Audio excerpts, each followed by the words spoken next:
5월은 가정의 달입니다. 가정의 날 5월에 하늘의 은총이 여러분 가정에 가득 임하기를 진심으로 축원합니다.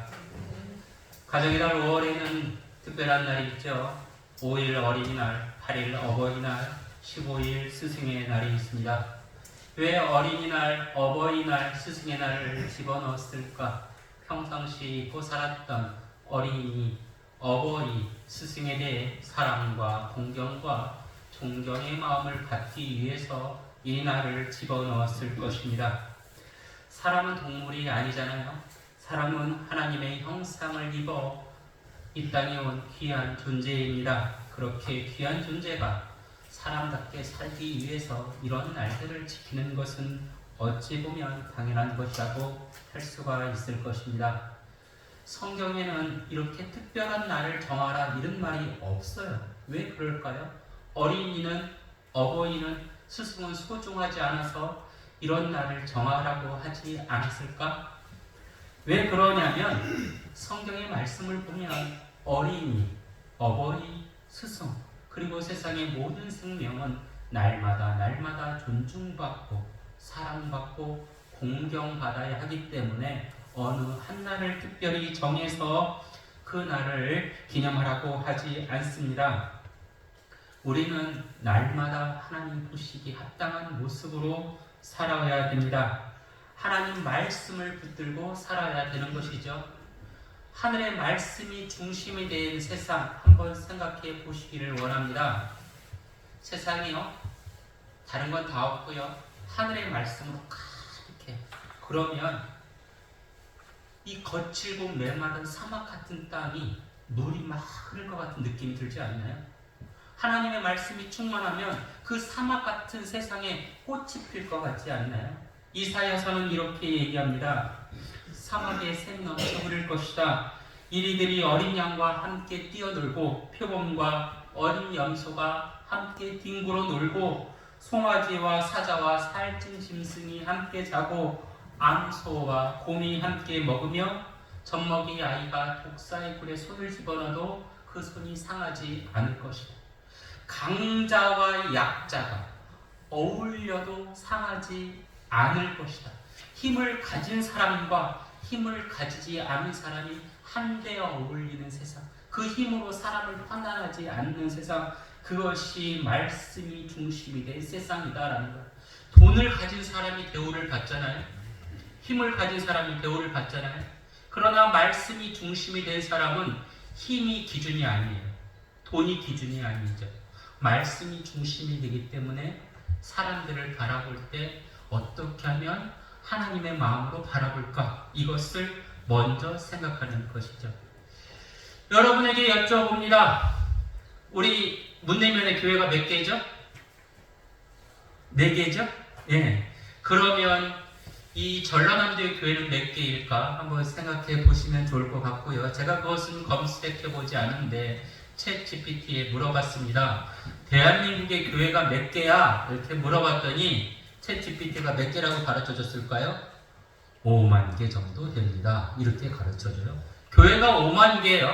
그러면 대한민국의 편의점은 몇 개일까요? 또 물어봤어요. 그러면 편의점 숫자는 몇 개야? 4만 5천 개 정도 됩니다. 그래서 뉴스에 이런 이야기가 있어요. 편의점이 없는 지역을 편의점 사각지대, 편의점 소외 지역 이렇게 이야기를 해요. 그 사람들이 살기가 어렵다. 그래서 6시 내 고향 같은 프로를 보면 리포트가 물건을 사다 주잖아요. 할머니의 물건을 사다 주고 할아버지의 물건을 사다 줘요. 그렇게 살아도 크게 불편함이 없어요. 요즘은 택배로 시키면 되고 조금만 나가도 되고 누구에게 부탁을 해도 좋아요. 교회 숫자는 편의점보다 약 5천 개가 더 많아요. 편의점 없는 그 곳에 교회가 있잖아요. 예를 들어서 저 옥매교회 한번 생각해 보시길 바랍니다. 옥매교회 근처에 편의점이 없어요. 근데 교회가 몇 개가 돼요.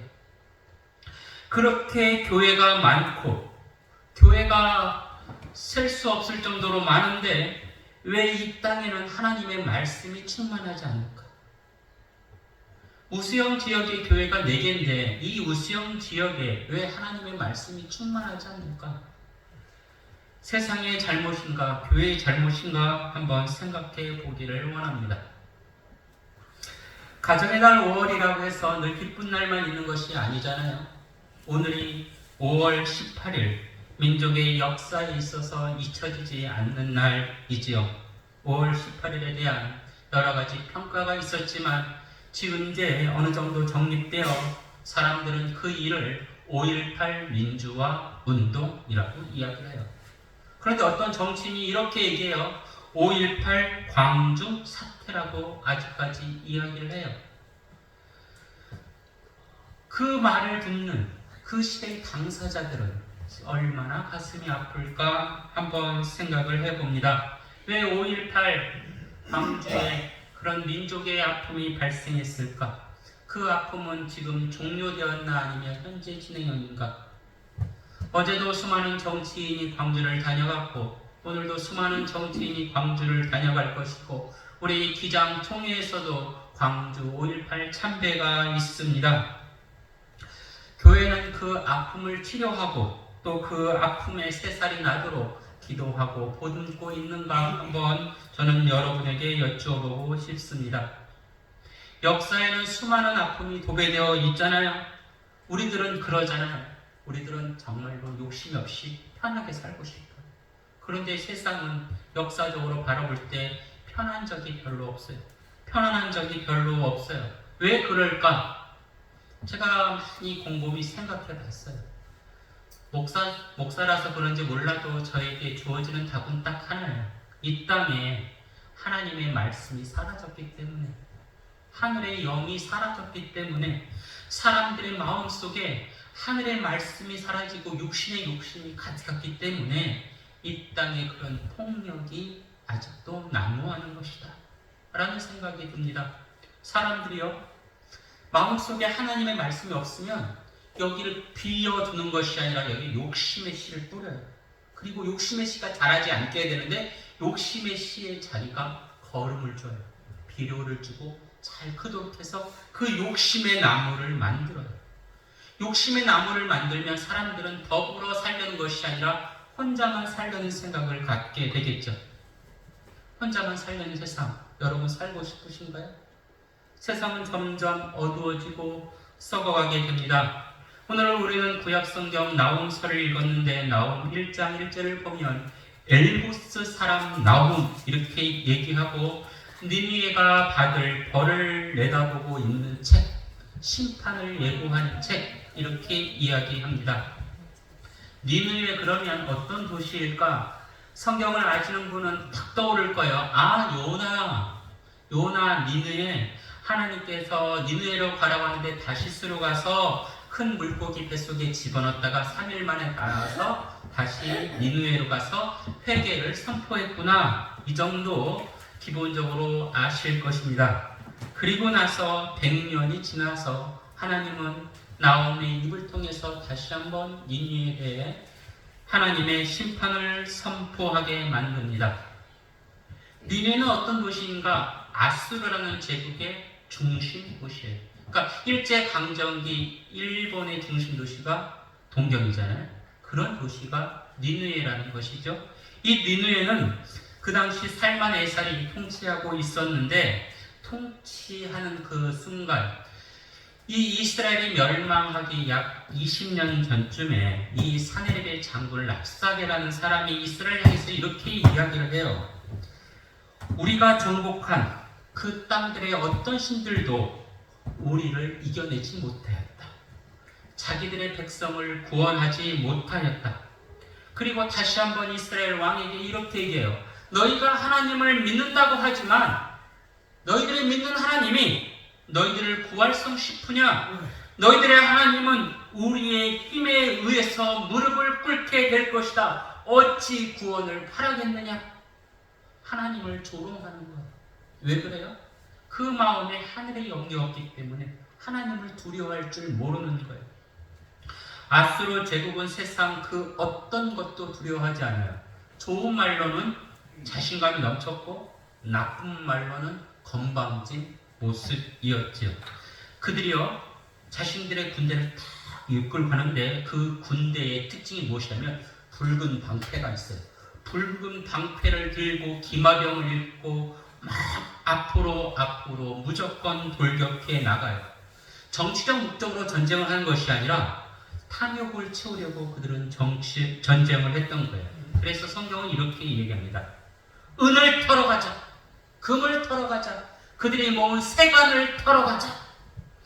그들은 마치 빗자루로 모든 것을 쓸어 담듯이 은과 금과 사람들이 가지고 있는 모든 것을 쓸어 담아요. 그러면 안 돼요. 이렇게 막는 사람 있지 않겠어요? 어떻게 했을까요? 내 거 가져가면 안 돼요. 이러면 칼로 쳐 죽이는 거예요. 창으로 찔러 죽여요. 약탈을 일삼고 노략질을 그치지 않습니다. 그들이 병거 소리, 탁탁탁탁 이런 소리가 들려요. 그 사람들의 마음속에는 그 소리가 너무나 두려운 거예요. 그들이 휘둘리는 칼과 그들의 창, 번쩍번쩍이는 그들의 칼과 창의 그 빛을 보면서 눈이 시리도록 아파요. 너무나 무섭고 너무나 공포스러워요. 이 아수르 제국이 지나간 땅에는 시체가 산더미처럼 쌓여요. 그리고 어린아이 시체가 갈기갈기 찢어져 죽어 있어요.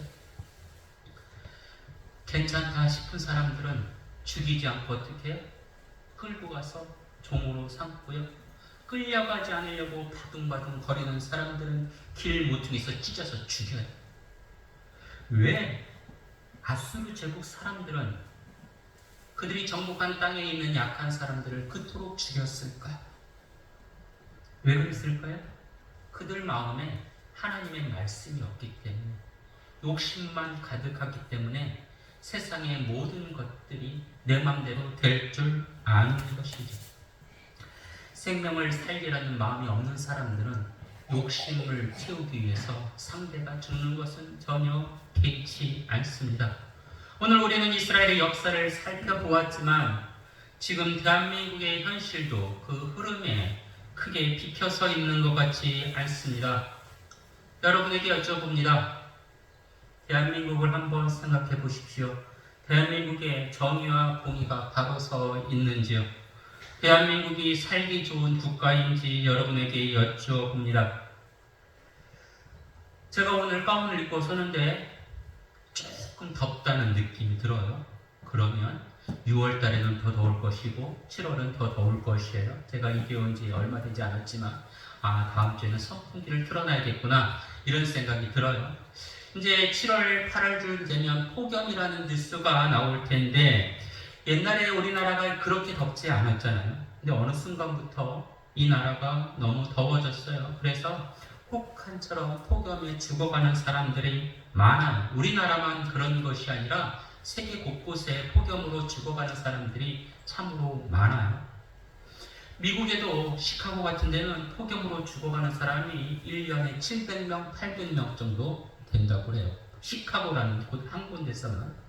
그래서 이 학자들이, 미국의 학자들이 왜 죽어나갈까? 이것을 연구했어요. 왜 폭염 때문에 죽어갈까? 그들 집에 에어컨이 없어서, 그들이 혼자라서, 이런 연구 여러 결과가 나왔는데요.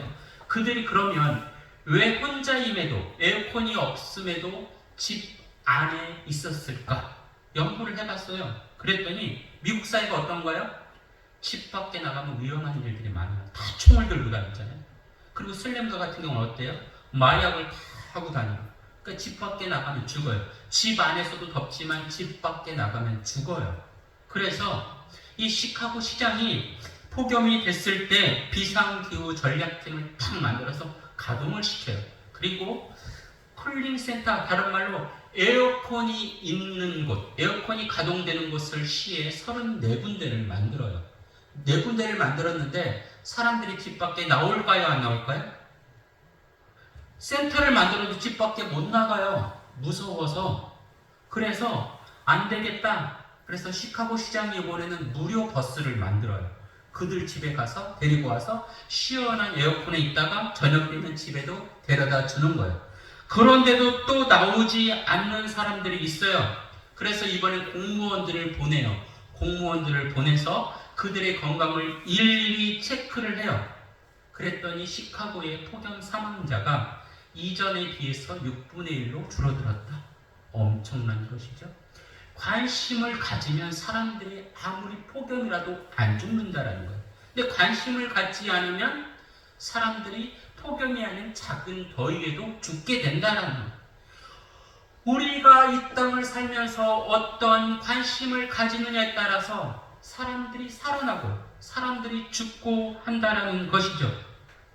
다른 말로 하면 함께 살고자 하는 마음을 가질 때 이 땅은 살맛나는 세상이 된다고 하는 것이에요. 그런데 대한민국 현실을 한번 바라봅니다. 대한민국 현실은 함께 살고자 하는 마음을 사람들이 가지고 있을까? 1대1로 만나면 그런 마음을 표현하지만 같이 집단으로 모여 있으면 이기적인 모습이 우리 눈에 너무나 많이 보입니다. 유교에서는 이상적인 사회를 대동세상이라고 표현합니다. 이게 무엇이냐면 모든 사람이 평등하고 조화롭게 사는 세상.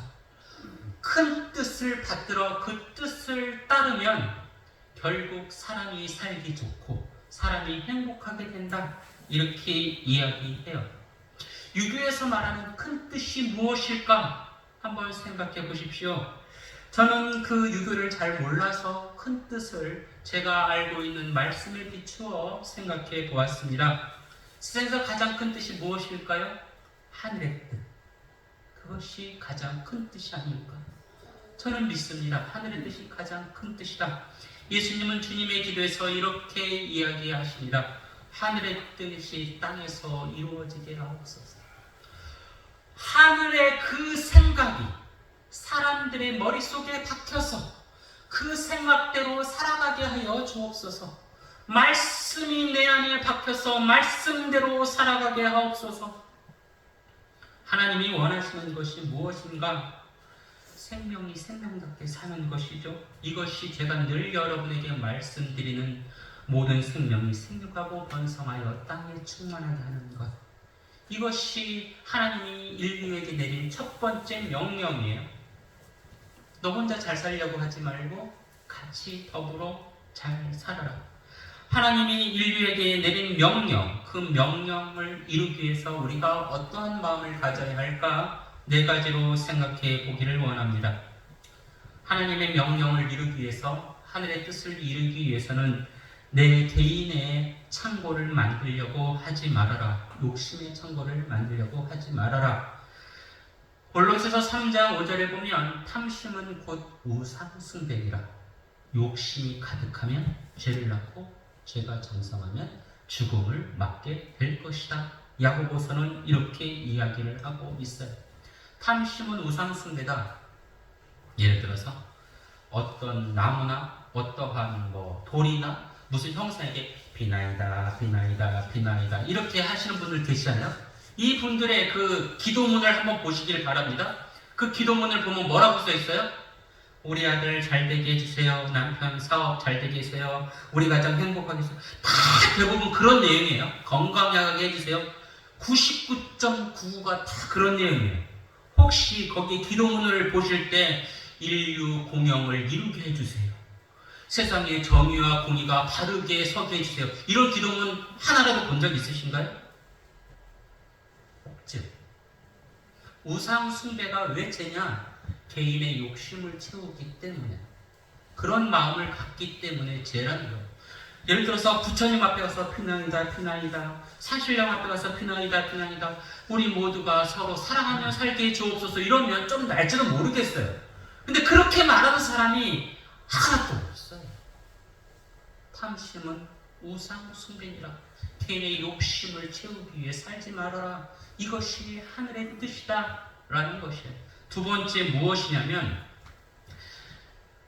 주변의 생명들을 대할 때 옆에 계신 분들 보세요.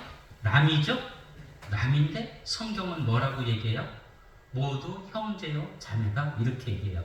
여기 계신 분들이, 믿음의 식구들이 하나님을 뭐라고 고백하냐면 아버지 그래요. 김영도 집사님도 아버지고 우리 강용 집사님도 아버지예요. 아버지는 같은데 남이라고 생각하면 바르지 않죠? 그럼 김영도 집사님이랑 강용 집사님은 형제 자매가 되는 것이죠. 예. 여러분과 저도 형제 자매가 되는 것이죠. 우리 모두가 형제 자매인데 아버지라고 부르면서 이 왼수야 너만 없으면 되겠다 이렇게 생각을 해요. 그리고 자기만 생각을 하는 것이죠. 하나님을 아버지로 고백하는 사람들은 주변의 사람들을 함부로 대하면 절대로 안 돼요. 형제간에 싸울 수는 있어도 형제간에 그 생명을 헤아지는 말아야죠. 그 마음을 가지는 것이 하늘의 뜻이다라는 거예요. 세 번째, 내 편의를 바라는 정치를 추구하지 말아야 한다는 거예요. 정치의 목적이 정권을 잡는 것이라고 어떤 사람은 이야기를 하지만 사람들은 편의를 위해 정치적 성향을 갖지만 기독교인들은 이 정치적 색을 띠지 말아야 된다는 거예요. 그러면 정치에 관심을 갖지 말아야 되느냐? 아니에요. 기독교인들의 관심은 무엇이냐면 우리가 하늘의 뜻을 생각하잖아요. 말씀을 생각하잖아요. 말씀대로 사는 것이 내가 지지할 정당이라는 거예요. 빨간색이 내가 지지할 정당이다. 파란색이 내가 지지할 정당이다. 이게 아니라는 거예요. 빨간색이든 파란색이든 주황색이든 하나님의 말씀을 붙들고 그 말씀대로 행하는 정당이 내가 지지할 정당인데 사람들은 하나님의 말씀을 모르기 때문에 빨간색을 지지하고 파란색을 지지하고 주황색을 지지해요. 인간의 어리석음이 어디서 나와요? 말씀을 모르기 때문에 거기서 나오는 거예요. 하늘을 두려워하는 그 마음, 하늘이 주는 말씀을 알면 내가 빨간색을 지지할 수도 있고 파란색을 지지할 수도 있어요. 때로는 빨간색을 지적할 수도 있고 파란색을 지적할 수도 있어요. 무조건 파란색이다, 무조건 빨간색이다, 이것은 잘못된 것이죠. 우리의 생각이 앞서기 때문에, 말씀을 모르기 때문에 우리는 정치인이 되는 거예요. 우리는 하나님의 자녀이지 정치인이 아니거든요. 그래서 여러분들은 누구를 뽑을 때 빨간색이다, 파란색이다 이것이 아니라 저 사람이 과연 하늘을 두려워하는 마음을 갖고 있는가? 저 사람이 서로 같이 살려는 마음을 가지고 있는가? 욕심을 채우기 위해서 하는 것은 아닌가? 이것을 점검해야 되는 거예요. 무엇을 기준으로? 말씀을 기준으로. 다른 말로 말씀을 모르면 아무것도 아니다. 근데 너무 안타까운 것은 사람들이 말씀을 잘 안 읽어요. 말씀을 읽지 않으면서 자신의 생각이 곧 하나님의 생각이냐 이야기하며 산다라는 것이. 그 사람은 말이야 뭐가 안 돼. 그 사람은 말이야 뭐가 안 돼. 그 증거가 무엇입니까? 그 기준이 무엇입니까? 말씀이 돼야 되는데 정치적 색을 가지고 이야기한다라는 거예요. 솔로몬은 하나님께 간구합니다. 하나님, 저는 이 땅을 다스릴 지혜가 부족하오니 하늘 지혜를 주옵소서. 이렇게 구해요. 하나님, 내가 빨강색이 되옵소서, 파란색이 되옵소서 이렇게 기도하지 않아요. 하나님, 하늘 지혜를 주옵소서. 이것이 중요한 거예요. 네 번째 무엇이냐면 이 땅의 것을 내 것으로 여기지 말아야 되는 거예요. 하나님이 이 땅을 만들고 이 땅을 창조하고 사람만 살도록, 사람만 사용하도록 만드셨나요? 지난 수요일에 우리 교회 지네가 2마리 나왔죠? 비가 오는데도 지네가 또 보이더라고요. 네, 지네도 작고요. 저는 지네가 정말 싫어요. 지네 좋아하는 사람 별로 없을 것인데 하나님이 지네도 이 땅에 살도록 만드셨잖아요. 바퀴벌레도 살도록 만드셨고 내 마음에 들진 않지만 박쥐도 만들어 놓고 별의별 걸 다 만들었어요. 내가 싫어하지만 하나님이 좋아하는 것일 수 있어요. 그래서 내가 싫어한다고 하나님도 싫어하겠거니 생각하면 안 되는 것이죠.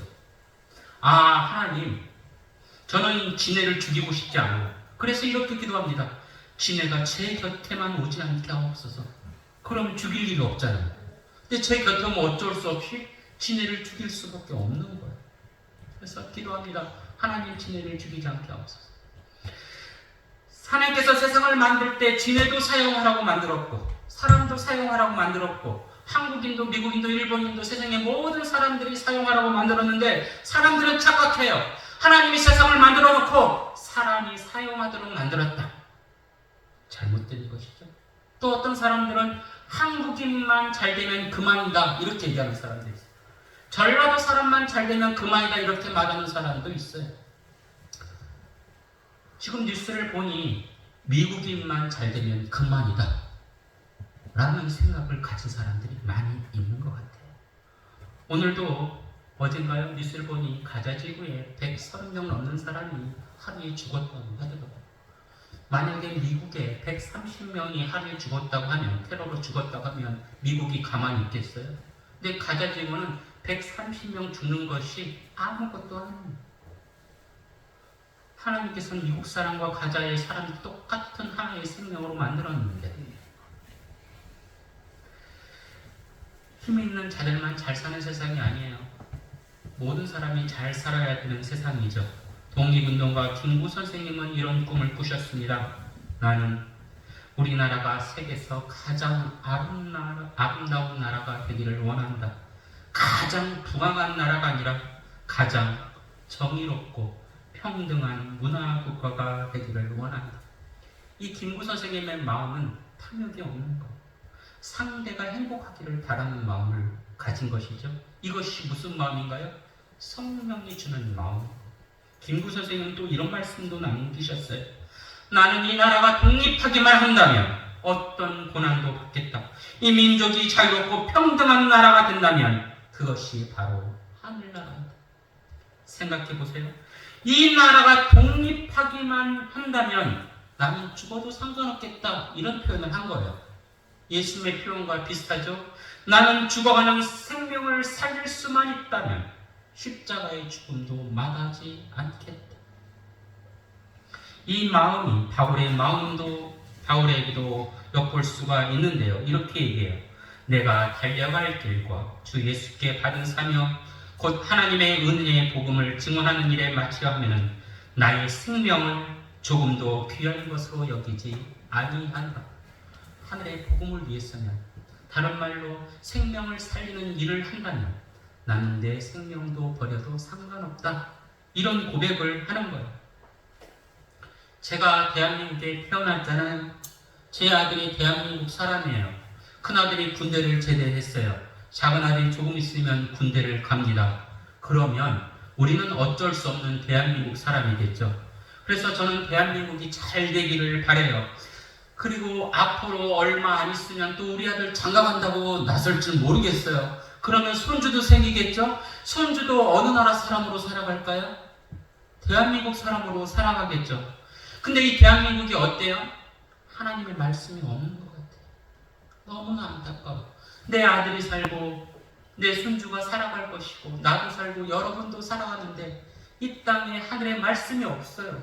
기준이 없어요. 이기적인 마음만 사람들이 가지고 살아요. 그래서 목사로서 강력하게 외칠 수밖에 없어요. 하나님의 말씀을 붙들고 사십시오. 내 생각, 내 욕심대로 살지 마시기 바랍니다. 여러분들이 하나님의 말씀을 붙들고 주변에게도 하나님의 말씀을 전하시기 바랍니다. 그래서 서로 사랑하는 마음이 풍성하길 바랍니다. 공동체를 소중히 여기면 너도 살고 나도 살지만 나만 소중히 여기면 나도 죽고 너도 죽게 되는 거예요. 예수님이 우리들에게 원하시는 것이 무엇입니까? 서로 사랑하라는 것이잖아요. 그런데 이 아수르 제국은 서로 사랑하지 않고 노략질을 해요. 그 욕심을 채워요. 지나가는 사람들을 자기 욕심에 따라 죽이기도 하고 살리기도 하고 심지어 임신한 여자의 배를 쇠꼬챙이로 찔러서 그 아이까지 다 죽이고 말아요. 다음서에 이야기합니다. 심판을 내가 거두지 않겠다. 대한민국에서 승승장구하는 사람들, 그들이 평생 갈 것 같나요? 하나님의 심판이 분명히 임할 것입니다. 하나님은 살아계시기 때문입니다. 하나님을 두려워하시길 바랍니다. 하나님의 말씀을 붙들고 사시길 바랍니다. 그래서 여러분의 삶에 정말 생명이 넘치기를 진심으로 축원합니다. 기도드립니다. 주 우리 아버지 하나님, 이 시간에 말씀을 전하게 하시고 또한 말씀을 듣게 하심에 감사를 드립니다. 우리가 무엇을 붙들고 살아야겠습니까? 재물도 아니요, 건강도 아니요, 오직 하나님의 말씀을 붙들고 살아야 함을 깨닫게 하여 주옵소서. 말씀이 중심이 되고 하나님을 두려워하는 세상이 되게 하여 주옵소서. 그리하여 모두가 살만 나는 세상이 되게 하여 주옵소서. 예수님 이름으로 기도드립니다. 아멘.